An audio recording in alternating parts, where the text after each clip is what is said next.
Dune is about the Panama Canal. I mean, Frank Herbert was writing about foreign affairs, but he was also talking about like trade logistics and oil and shipping and highliners and all that stuff. So you got Timothy and Zendaya in this sci-fi epic, but really it's about geopolitical themes.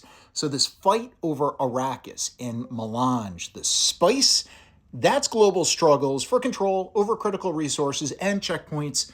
That's the Panama Canal, or pretty much like any canal, and a lot of our trade agreements. So in Dune, the spice melange, that's used for interstellar travel. And that means that Arrakis is a strategic linchpin.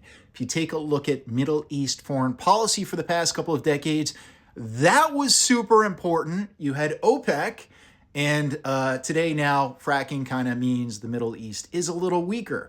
But it's also about like canals and trade routes. So the Panama Canal connects the Atlantic and the Pacific Oceans. So it's pretty important for global trade. And whoever controls those checkpoints gets total power with a lot of risks. Now, if a country tried to reclaim the Panama Canal, Panama would be pretty upset. So they'd resist it or want a big buyout. And then other nations that use it, like China, they're heavily reliant on the canal to move stuff. So they would see this as a threat. That move could destabilize the region or spark international backlash or tarnish a country's image as a global leader. But yeah, Dune's all about how pursuing control over vital resources often breeds like conflict and instability, which is bad.